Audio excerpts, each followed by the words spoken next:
I stood at the bathroom sink of my new cottage on Wildflower Road, dabbing away happy tears with the corner of a dish towel because I hadn't unpacked the good ones yet. The mirror showed a woman with silver hair and sun-touched cheeks and a smile that wouldn't behave. 69, widowed 2 years, careful with every dollar for 4 decades. And here I was in a place that smelled like new pine and fresh paint and the clean metal hush of a key finally turning for the right person. If you've ever waited your whole life to open the door you bought for yourself, you know the sound. Mine clicked like a promise. Before anything else, let me speak straight to whoever needs it. This is Revenge Stories with Michelle, a place for quiet courage and true endings. If my voice reaches you, please like the video, subscribe, and tell me in the comments where you're watching from. Your voice matters here. Your story matters too. My name is Azra Hale. I drove into the town of Hollows Bend with 3 boxes, 2 pans, a thrift store kettle, and the kind of hope you carry with both hands. The cottage had a yellow front door I painted myself, a little herb patch under the kitchen window, and a slice of view toward Lake Sycamore, where mornings flowed in like steam off the water. I paid for it with the savings I protected the way a bird hides seeds, small, stubborn, and mine. That first morning, I ate toast at the tiny table and listened to the thrushes practice songs they already knew. I planned where the rocking chair would go. I placed a jar of wooden spoons like a small bouquet. I touched the wall with the back of my fingers, the way you touch a sleeping child. The phone rang. "Mom," said my daughter Raina, already in command before I could say hello. "We're on the road." Me, Cole, the twins, and, well, a bunch of Cole's family. People need a change of scene. We'll be there in an hour. Can you get lunch on? And make up the rooms? We'll be there 2 weeks. It took a second for the words to fall all the way down. "How many is a bunch?" "Don't be dramatic," she said. 18, maybe 20. The birds outside sang on, rude with joy. Inside me, the floor tilted. "Raina," I said, "I only just walked in. I have 3 eggs, half a loaf of bread, and an onion. This house has 2 bedrooms." She sighed. "Mom, family shows up. That's what family does. Cole says his Aunt Hattie and Uncle Ray will take the master since her back is bad. We'll make do. Bring out extra towels. The kids want the lake, so snacks for the car would help." She hung up, sweet as a car alarm. I set the phone on the counter and looked around. The cottage was perfect the way a speech is perfect when it hasn't been interrupted yet. Where do 20 people sleep? What do you feed a parade? And why, after a lifetime of yes, did I feel a no growing ribs? I drove to town with a list that made my chest tight. Rice, beans, pasta, cheap tomato sauce, bread, peanut butter, milk, the least expensive vegetables that still looked like they remembered the ground. My hands shook at the register. $218.43. I had $302 left to stretch through next month because the closing costs had taken more than I admitted to Raina. Back at the cottage, I boiled water, opened cans, and tried not to cry into the sauce. 20 minutes later, 3 vehicles rumbled up the gravel like a decision I hadn't made. They spilled out happy and loud, the way a circus gets off a train, children in lake shoes, adults with coolers and folding chairs. A man I didn't know took the lid off my trash can to check its size as if we were negotiating a deal. Someone set a bag of ice on the counter without asking where the mop was for the puddle it made. "Aunt Azra!" called a woman with a baby on her hip and a braid so tight it could hold her head up if her neck gave out.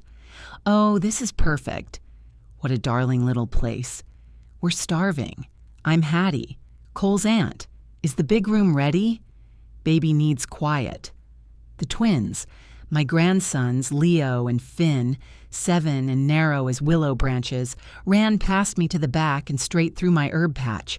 The thyme lay down without a sound. Raina breezed in like she was already on a brochure. "Mom, you put the rocking chair together. Cute." "Okay, logistics. Hattie and Ray need the master. Cole and I will take the room with the view.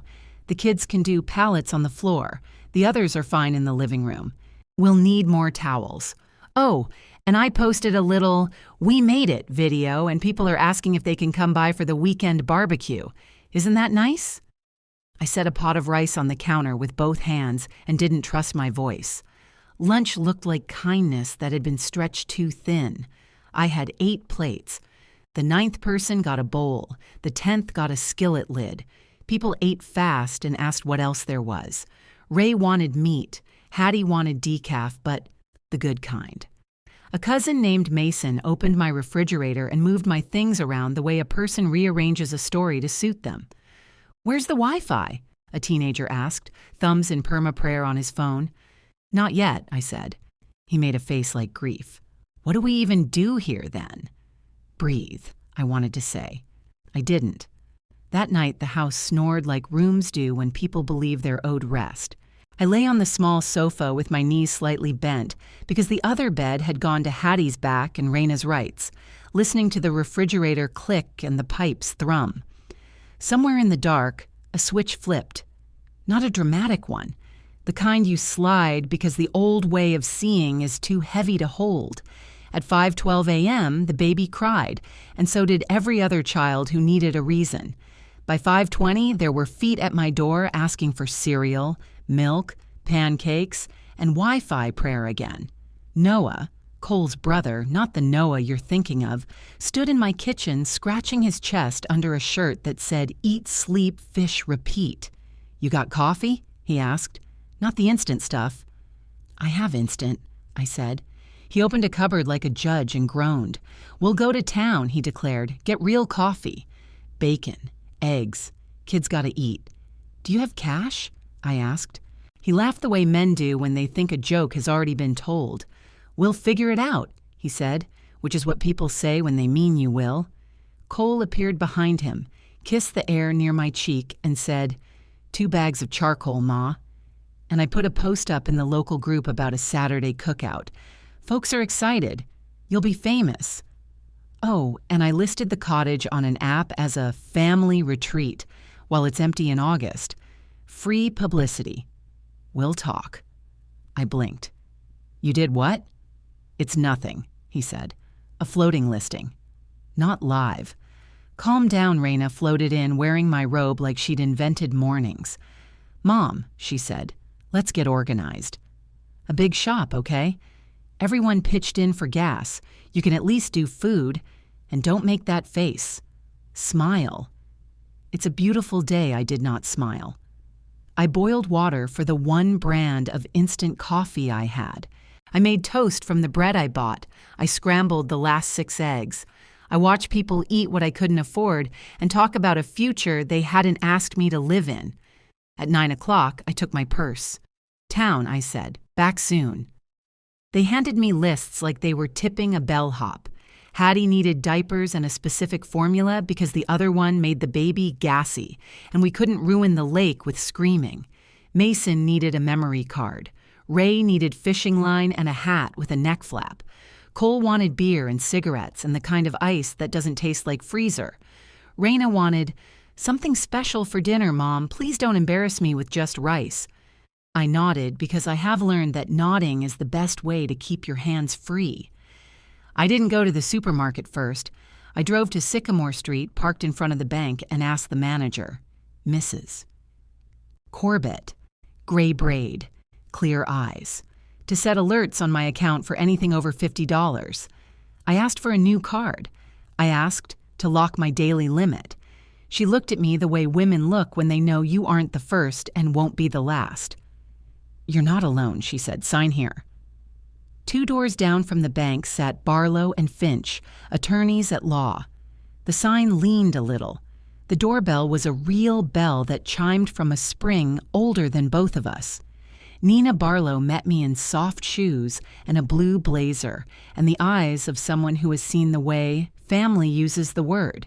"Tell me," she said. So I did. The lists, the rooms, the barbecue, the post in the local group, the floating listing that wasn't floating to me at all. She listened and wrote, and when I finished, she made a neat stack of the paper she'd filled and said, "You own the home." That means you set terms. Visitors become trespassers when you say no and they refuse. We'll draft a right to reside agreement with actual rent and measurable utilities, a no overnight guest clause, and a no listings without owner consent addendum. If they won't sign, they don't stay. If anyone threatens you, we add a no contact letter and loop in the sheriff. How much? I asked, because that's the part that burns. She slid a printed page toward me. For seniors, we keep our fees kind. This part is mostly paper. Paper is my favorite weapon. I paid with a hand that didn't tremble as much as it could have. On the way out, her paralegal, Jules, lively eyes, perfect handwriting, handed me 3 envelopes. "You're stronger than they are loud," she said. "I bought $50 of groceries because that was the room I had. Beans, rice, onions, carrots, a stack of tortillas, the cheap chicken that comes with mystery but not disease." I set the bags on the floor of the passenger seat and breathed the smell of a plan. Back at the cottage, everyone was restless with their own work. Cole had moved my book box to the porch to make room for people who weren't reading. Raina wore my slippers and stirred a pot of water like she'd boiled it herself. Hattie had changed the baby on my dining table and left the diaper half-rolled like a dare. "Where's the rest?" Noah asked, peering into the bags. "This is what we have," I said. My voice sounded unlike me and exactly like me. David, no David here. Ray made a face. "We said charcoal. And beer. We," I said. "Who is we?" "Family," Cole said, grinning. "We are not a credit line," I said. They didn't hear me because they are trained not to. I set the 3 envelopes on the table like cards in a game where I knew the rules now. "What's that?" Raina asked, still smiling. She is beautiful when she smiles. I remember her gap-toothed grin with popsicle stains and fever and her hand in mine. Love doesn't untie. It just learns where not to knot. "Terms," I said. "Read." Silence has a sound. It hums. It waits. It fills the edges of a room and makes the air official. Cole reached first. He read, "Right to reside agreement. Rent due weekly. Half the utilities. No additional guests without written permission. No social listings. Quiet hours, shared chores. Consequences for breach that didn't leave much to the imagination." "This is a joke," he said. "It's work," I said. "Paper beats pressure." Raina's smile tried to hold. "Mom, you called a lawyer?" "On us?" "I called a lawyer for me," I said. "On my home." Noah set his copy down like it had stung him. "You can't evict family." "I can prohibit trespass," I said. "And I can charge for what you consume, or you can choose a motel that supplies towels." Hattie held her baby closer. "We came for rest and lake air, not contracts." "Then you'll love the air outside," I said gently. "But not tonight." The twins were at the edge of the kitchen, wide-eyed and old enough to read the weather. Leo looked at his brother, and Finn nodded once the way quiet children do when they understand silently. It made something in me clench and soften at the same time. Cole laughed, and then didn't. "Okay," he said. "What if we sign and then just don't do the things?" "Then we stop the visit," I said. "And I call Deputy Ward. He and I went to the same voting line last month. He's patient with paper." Raina's face changed. The performance in her voice slipped its mask. "Mom, this is humiliating." "Humiliation is doing someone else's laundry at 6 in the morning because they like a fresh baby smell," I said. "This is dignity." I'm learning it late, but I'm learning. Into that room came Mr. Kent, my neighbor from the blue house with the geraniums that look like small fireworks. He knocked once and stepped in carefully when I called. "Come on." He carried a basket with tomatoes and a jar of jam balanced like treasure. "Welcome," he said to me first. Then, taking in the crowd, he added with a pleasant nod, "That's a full sunroom."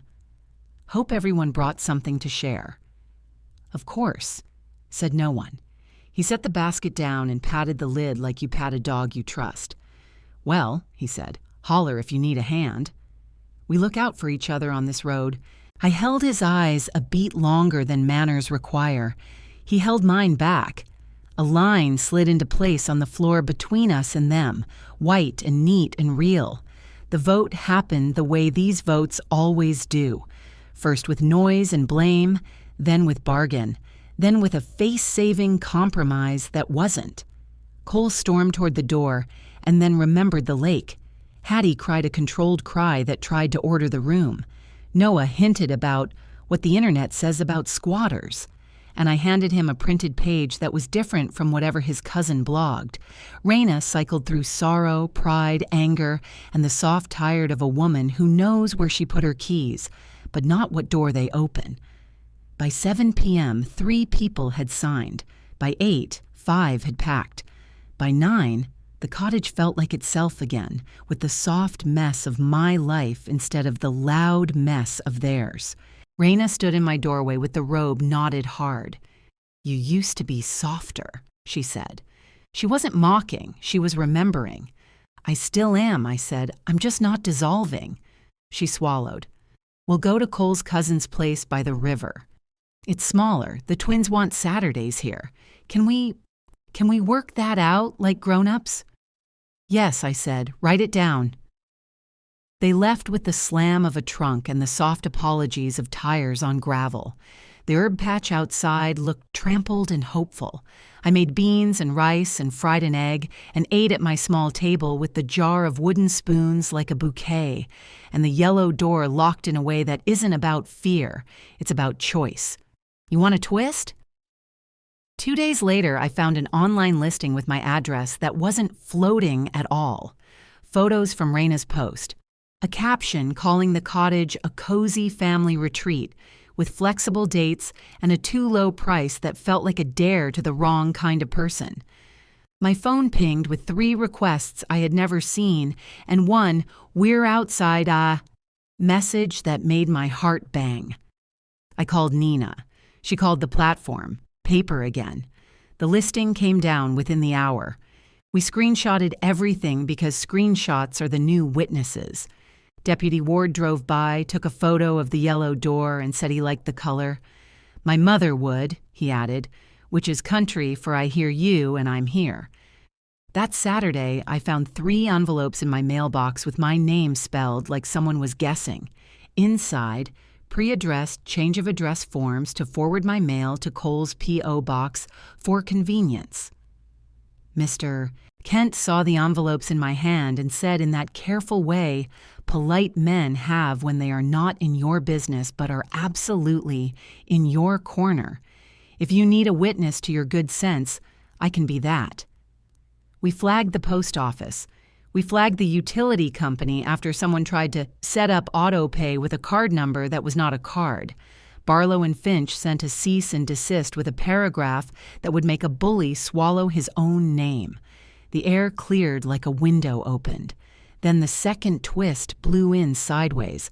Raina alone at my door, hair in a knot, eyes swollen from the bad kind of sleep. "I didn't know about the listing," she said. "I'm not stupid." She flinched at her own word. "I mean, I'm not blind."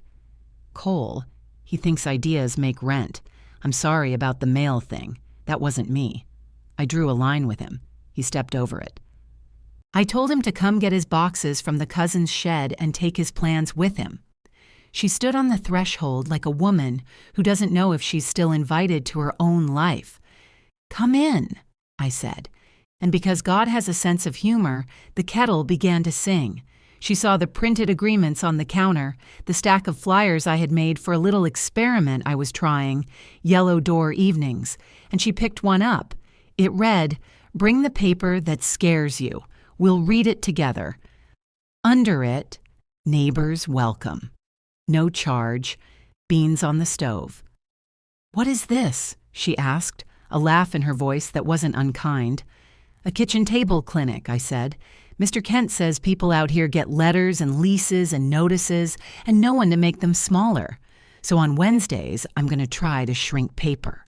"You're turning into a vigilante grandma," she said, and then she cried the good kind of cry, the kind that washes the dust off the next hour.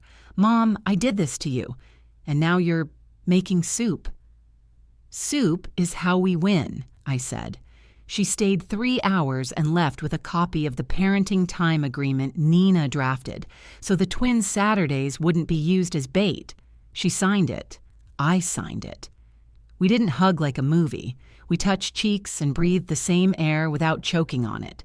That was enough. Yellow Door evenings started small. Mr. Kent with a fence estimate that had too many words for the size of the fence. Lottie from the blue trailer past the bend with a rent hike written on a napkin.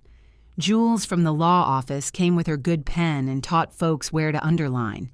People hugged beans into their mouths and left with their backs a little straighter. Word went round the way wind goes round a lake at 7 p.m. when the swallows go crazy. 2 months later, on a Tuesday, Cole showed up. Alone. Cap in hand like a man in a movie who wants to make the audience forgive him. "You killed my listing," he said, trying for a joke and finding gravel. "I killed the lie," I said. "Your listing drowned itself." He looked past me into the cottage and saw the flyers, the yellow door hook where my keys live now, the jar of wooden spoons shaped like a bouquet, the yellow light that lives in windows that belong to the person sitting behind them. "They're charging me," he said. "Platform, post office, maybe the sheriff if they find a string to pull. I'm going to have to move back to Red Tail with my brother." "I hope you learned something there," I said, and I wasn't cruel. I was tired and kind and done. He nodded. "You could have called the cops when I was loud in your kitchen," he said. "You didn't." "I called my neighbors," I said. "Sometimes that's louder." He put 2 fingers to his cap like a boy in a book and walked toward a car that looked like a promise he couldn't keep. I closed my yellow door. The true ending didn't happen in a courtroom or on a porch with everyone hugging at sunset. It happened in small places.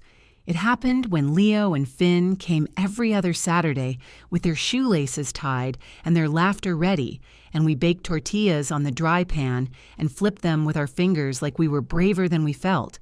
It happened when Hattie sent a text that said, "I was wrong," without the paragraph that usually tries to cancel the sentence. It happened when Raina brought a bag of groceries and set it on my counter without telling me the price, and I peeked and saw it was beans, rice, onions, and the good coffee, because she knows now. It happened when a woman named Sloan showed up at Yellow Door evenings with a folded paper that said, "Notice to vacate," and by the time we'd read it twice, Jules had shown her the line that didn't hold, and Nina had said, "We'll fix that." And Mr. Kent had said, "Bring your grandchildren next door for an hour when you make your calls." And the woman cried, not because the problem was solved, but because she wasn't alone in the room with it. It happened when I woke at 6:03 without an alarm and smiled because the cottage had learned my name. And it happened, finally, on an afternoon in late fall, when the lake breathed fog and the trees along Wildflower Road turned the color of hot tea. I was sweeping the front step when the mail truck stopped. Mrs. Corbett handed me a thick envelope with county recorder at the top and the kind of weight that either crushes or confirms. Inside was a clean sheet, owner of record, Azra Hale, a little seal, a date, no trick, no add-on, no joint. The paper felt like a piano key under my fingers. I laughed alone like a person who hears good news the exact size of her own chest. When the sun went down, I unlocked the yellow door and watched it swing back on the oiled hinge. I stood in the doorway with the broom in my hand and the air in my lungs and thought about the day Raina called and told me to get towels ready. I thought about the lists and the plates and the skillet lid. I thought about Nina and Jules and Deputy Ward and Mr. Kent and the parable of the jar of wooden spoons.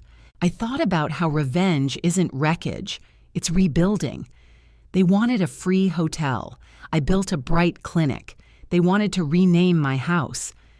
I kept the paint on the door and gave my evenings to strangers who feel like family because they remember what the word means. This is Revenge Stories with Michelle, a quiet place for courage and true endings. If my words find you at the right hour, please like the video, subscribe, and tell me in the comments where you're watching from. Your voice matters here. Your story matters too. I was pruning the basil when a white SUV rolled slow past the mailbox and pulled in like it already had directions to my kitchen. The logo on the door said Suncrest Senior Transitions.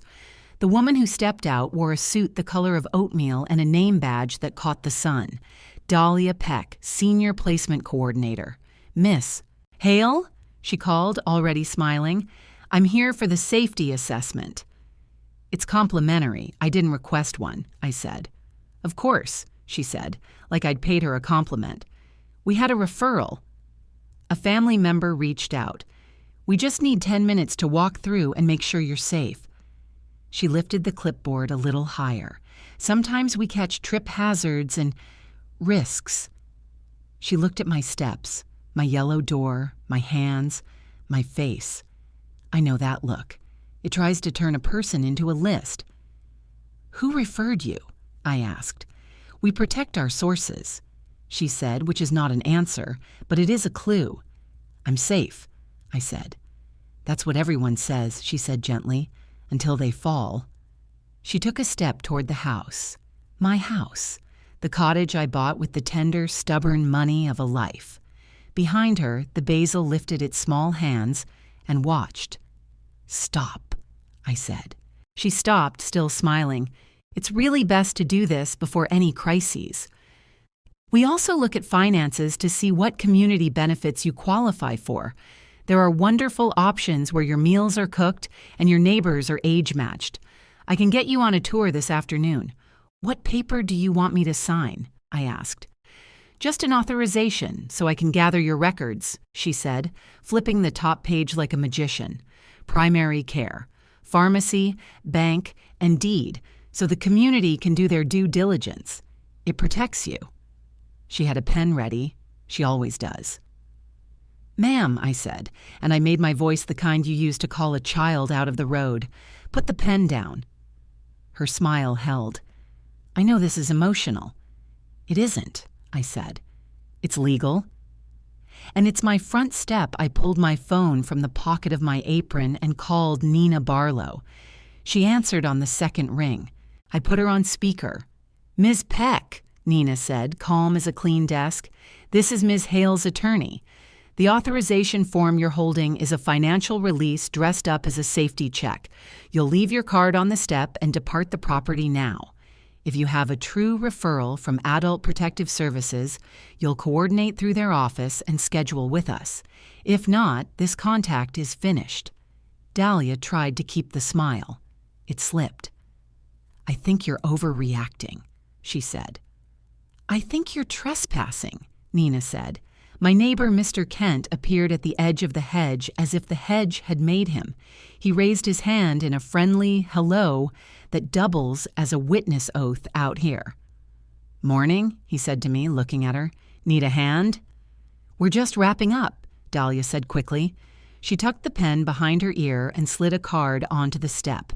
Suncrest Senior Transitions. We make decisions easy. We don't, I said.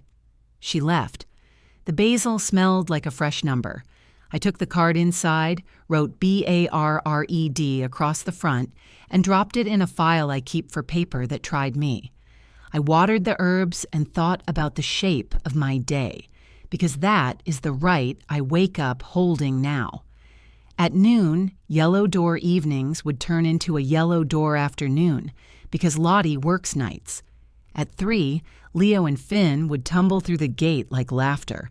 At 5, I would simmer beans and heat tortillas on the dry pan and teach the boys how to flip them with their fingers without swearing. The phone rang at 11. The screen said, unknown. Miss Hale? A bright voice asked. This is Trina with Hollows County Adult Services. We received a concern about possible self-neglect and confusion at your address. I'm nearby with Deputy Ward for a welfare check. Are you home? A cold bead ran down my back, not because I had anything to hide, because someone wanted me to have something to hide. I'm home, I said. Come by. Bring your forms. Bring your eyes. They arrived 10 minutes later. Deputy Ward stood back a step the way good men do when they know the air is already tight. Trina was small, watching, pen in hand, hair in a puff that made a halo if you were willing to see one. "We got a call," she said softly. "Anonymous. Said there were strangers going in and out, and you seemed foggy. Said your neighbor was taking advantage." She glanced toward Mr. Kent's house and gave me a look so I would know she didn't assume. "Come in," I said. "You can meet the strangers." The cottage smelled like soap and cumin. The table was set with mugs that didn't match and a stack of paper beneath a smooth stone that used to sit on my husband's end table.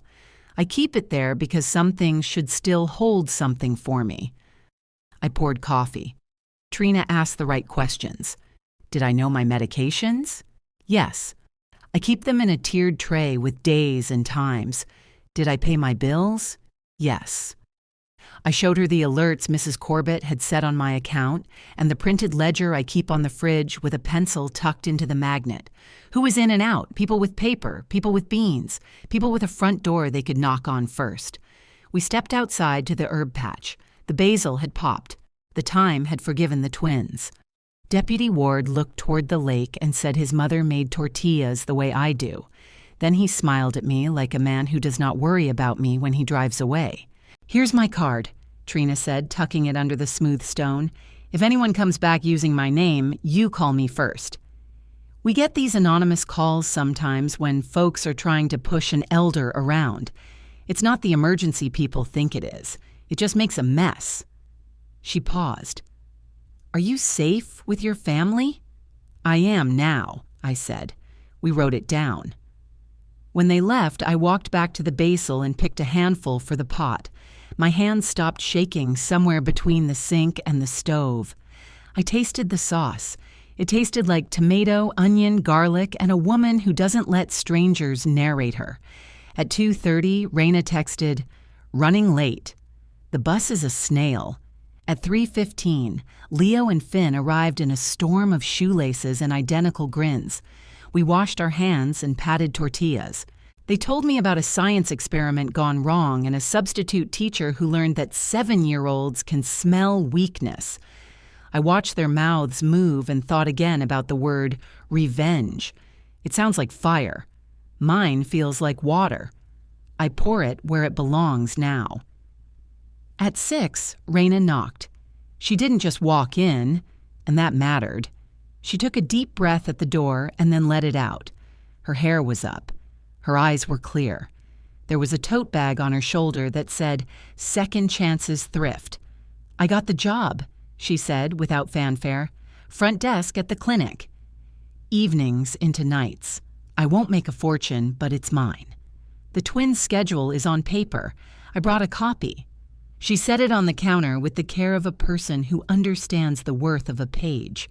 She looked around the kitchen, the bowls of tomatoes and onion, the stacks of tortillas under a cloth, the cup of spoons that still looks like a flower. She smiled, not the performance smile, the old one, the one that shows me the child inside the woman. "Mom," she said, and then she stopped and pinched the bridge of her nose like a person who needs a second for the complicated thing. "Cole got a letter. A real one. The listing. The mail forwarding. The platform stuff. It's all catching up. He says I ruined his life." "You didn't," I said. "Consequences did." She nodded. "He tried to show up at the boys' school yesterday. He wanted to take them for ice cream. The office called me because he isn't on the list for pickup. He was mad. He said I turned everyone against him. He said you brainwashed me." "I reminded you you had a brain," I said. Raina laughed, the shake-loose kind. She took a tortilla off the pan with her fingers and tossed it back and forth till it cooled. She bit it and closed her eyes like a prayer. "I'm trying, Mom," she said with her mouth full. "I'm putting my apology on the calendar." "You are," I said. "That's how I believe it." The next morning, I found a yellow envelope stuck to my mailbox with clear tape. Inside was a letter from Suncrest Senior Transitions. "Ms. Hale," it began, "we are concerned about your safety. Recent events suggest you may benefit from a supportive community where meals and medicine are managed. We have tentatively reserved a studio at Suncrest Sycamore View. We'll hold it for 72 hours. Please call to confirm." On the back was a move authorization with a sticky arrow pointing to a blank line where a signature ought to go. The line was labeled "Responsible Party." I stood at the end of my gravel drive and felt the old anger try to pull on its boots. I walked it inside and set it on the table with the stone. I called Nina. She asked me to text a photo. I did. I called Trina. She sighed the sigh of a woman who has to spend her day undoing other people's choices. "Don't sign," she said, like I needed telling. "We're opening a file. If they come back, call me they came back, not Suncrest. Cole." He arrived at noon, hat in hand, the hat turned the way a person turns an object until it agrees with them. "I'm here to make peace," he announced from the step. "Peace doesn't announce," I said. "It knocks." He peered past me into the cool of my hallway.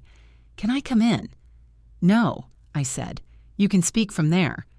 He nodded like he had written the rule himself. "Fine. I want to apologize for any misunderstandings." He glanced at the mailbox. "But you don't actually want to be alone out here, do you?" "It's a lot. Houses get heavy. Communities like Suncrest make stuff easy. I could help with the transition. They pay a referral fee. That could help Raina with rent." There it was. The move authorization, the referral fee, the line labeled "Responsible Party." The way a man looks at a house like a wallet he can open with a pen. "I already have a community," I said. "It has beans and paper." "The referral fee is not in our budget." He shrugged, a slow lift. "Then maybe I talk to adult services again."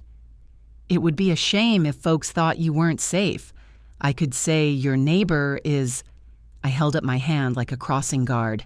Deputy Ward's card was already in my pocket. I set my hand on the bright yellow door so I would remember what belongs to me. "You're on record," I said. "You have a file." He blinked. "Are you threatening me?" "I'm narrating," I said. "I've learned that helps." He laughed. "You think these people will keep protecting you?" "They aren't protecting me," I said. "They're doing their jobs." "I'm protecting me." He took a step back and tipped his hat like a man who knew what gesture to make when the story refused to turn for him. "You'll regret this," he said softly, "a year from now when the loneliness sets in." I've been lonelier in rooms full of family than I will ever be in the quiet of a house that listens to me, I said. He tried one more smile. It didn't know how to be a smile. He left. The basil didn't tremble this time. I made soup because that's what you do after a storm that didn't happen. You make heat and watch it turn water into a thing that feeds. I set the Suncrest letter under the stone with the barred card and the printout of the fake listing. I shouldered my broom and swept the step. The yellow of the door looked brighter after all that, which is how you know paint is also a promise. That week, yellow door evenings cracked wide open. People brought envelopes like fears. Sloan came with a notice that wasn't lawful. Mr. Kent brought a fence estimate that hid a trick in a paragraph. Lottie arrived with a power of attorney form her cousin wanted her to sign, just in case. Jules ran her finger along the lines and explained where "just in case" turns into "never again mine." We wrote a word on the chalkboard above the stove. No. Then we wrote another. Unless. The room laughed and leaned in. By the third evening, the table looked like a small courthouse where laughter is allowed. Trina stopped by to explain what adult services actually does and how to tell the difference between help and a hook. Deputy Ward dropped in to say if someone knocked at your door and wanted your bank account, the answer was still no, even if they were wearing church clothes. Nina came with a stack of sample agreements and a pot of chili, because she knows that paper goes down easier if you eat first. We called it Open Doors Night because Yellow Door evenings had grown up. People brought their parents. Parents brought their grown children who finally understood that the word help isn't a trap if you let it be a noun and not a verb you throw at somebody. 2 nights later, the real storm came. Not outside, but in. Raina knocked the way we do now. When I opened, she was already crying, but not the kind that begs me to fix it with my wallet, the kind that asks for a chair. "Cole filed for emergency custody," she said just like that. "Says I'm unstable. Says my home is unsafe. Says the boys told him there are strangers around here at night, and you have parties." "Open doors," I said. "Paper parties." She half laughed and then half broke. I brought her in and put a glass of water at her elbow. "Nina says you should always offer water, not tea, when a person is in shock. Tea makes you pretend you're fine." "We have a schedule with signatures," I said, already reaching for the folder. "We have pickup logs. We have Deputy Ward and Trina. We have attendance sheets. We have beans on the stove and neighbors who stand at hedges." Raina nodded, wiping her face. "He said you're manipulating me." "I'm reminding you the rules belong to you now," I said. "That's different." We called Nina. She came with jewels and a stack of paper-like armor. We called Trina because anonymous calls have a smell, and this one smelled like a man who just lost his referral fee. We called Mr. Kent because a neighbor who grows geraniums the size of fireworks also knows how to sit in a kitchen and keep watch. "Tomorrow," Nina said, "we go to the courthouse. We file our response. We ask for a hearing. We bring the schedule. We bring the cards. We bring the logs. We bring the people he called strangers. Do we have to fight ugly?" Raina asked in a small voice she hadn't used since she was 12. "No," Nina said. "We fight accurate." I slept in my bed with the window cracked just enough to hear the frogs talk about the day. I felt the fear try to tap my shoulder. I let it knock and did not let it in. The yellow door stood in the dark and glowed the way paint does when you believe in it. We spent the next morning at the courthouse, a maze of lines and beige and the particular air of rooms that have seen everything you can do to a person with paper. Jules guided us like a river guide. Nina spoke with her careful voice that makes a judge lean forward and stop tapping his pen. Raina told the truth without trying to make it pretty. Trina explained the welfare check and the anonymous call in the clean report. Deputy Ward testified to a yellow door, a tidy ledger, and Wednesday nights where fear gets smaller at a kitchen table. Cole said his lines. It is a strange thing to watch a man you once fed read a script he wrote for the wrong play. He said the boys were confused by strangers. He meant Mr. Kent, Lottie, Sloan, and the paper crew. He said I was weaponizing the system. He meant I learned the number of my lawyer and pressed it. The judge listened. He asked 4 questions. He wrote a word. Denied. He wrote a sentence. Parenting time to continue per agreement on file. He added a thing I didn't expect. Petitioner to complete co-parenting class. He looked over his glasses at Cole and said a line I wanted to embroider on the curtain. Sir, consequences aren't conspiracies. Then he banged the pen by accident, and we all smiled like reflex. On the sidewalk, Raina hugged me in full daylight. She didn't hide it. She held on longer than a pat. When she let go, she looked older in the good way. Thank you, she said. You did it, I said. I was just your witness. We walked home slow because sometimes you should make a victory take its time. The lake was a mirror the wind couldn't decide about. The trees along Wildflower Road had begun to turn, each leaf a little memo. That night, we held open doors earlier than usual because some people can't drive in the dark and still need their papers smaller. The table felt like a town hall where nobody was running for anything. Trina taught everyone how to freeze their credit in 10 minutes. Mrs. Corbett showed up with forms to set alerts that even the slickest cousin couldn't slip past. Jules taped a list to the fridge. 3 sentences you can say to anyone who arrives with a badge you don't recognize. Then Hattie walked in. She didn't bring a casserole. She brought the kind of face you wear when your pride dragged you down the wrong road and you finally pulled the car over. "I came to say I'm sorry," she said, not performing. "I let my back be an excuse to sit on your bed. I let my baby be a reason to use your kitchen like it belonged to me. I called that senior transitions number because Cole said it would help you. I'm ashamed of that now. I asked them to take me off their list. I told them not to use my name. I'm telling you to your face because I grew up right." She looked at me and flinched, like she expected me to throw the beans at her. "Thank you," I said. "Sit, eat, learn how to freeze your credit." She did. When she left, she hugged me. She smelled like baby soap and humility. It is a good smell. It sticks to a person. The last round came a week later, around my kitchen table, under the chalkboard where someone had drawn a door with light coming out of it. Cole asked for a meeting. He brought a notebook like a prop. He sat with his hands flat. He tried to look like reform. "Here's my plan," he said. "I pay you back in installments. I don't fight the schedule. I don't contact Suncrest. I don't touch your mail. In return, you stop making this into a community thing. You keep it in the family." He smiled, the salesman's smile he was born with. He waited for me to buy. I poured water. He didn't drink. "This has never been in the family the way you mean it," I said. "It is about a house I own and a life I am allowed to live in it.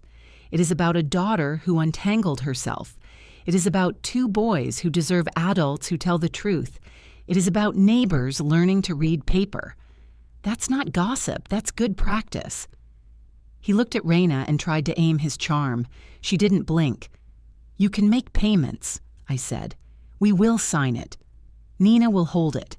If you miss, the rest is due. That isn't punishment. That's the shape of a promise." He tried to push for softer words. I didn't have them. Jules slid the form across the table. He signed. Raina signed. I signed. We all looked at the ink like a small animal we wanted to live. He left with a copy and the hard knowledge that he had just agreed to be a new person. I don't know if he will. That is not my job. My job is the yellow door, and the beans, and the paper, and the boys, and the basil, and the broom. The true ending isn't fireworks. It's the day you wake and the trouble is smaller than your breakfast. On Sunday, Leo and Finn helped me thin the carrots. They held the little ones like tiny orange commas and said we could put them on salad for the rabbits that live under Mr. Kent's deck. Raina sat on the step and balanced her budget with a pencil. She muttered to herself and then smiled when the numbers behaved. I taped a new flyer to the fridge. Open Doors Night would add a Bring Your Parent line because I learned that some hurts need their original audience.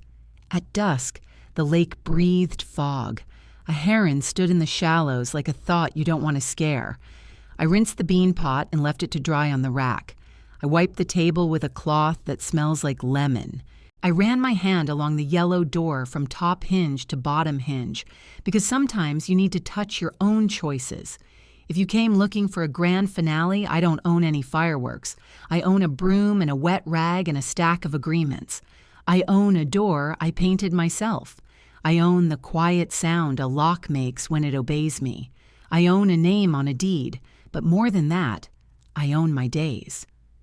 This is Revenge Stories with Michelle, where we tell the kind that end true. If this found you, please like the video, subscribe, and tell me in the comments where you're watching from. Your voice matters here. Your story matters too.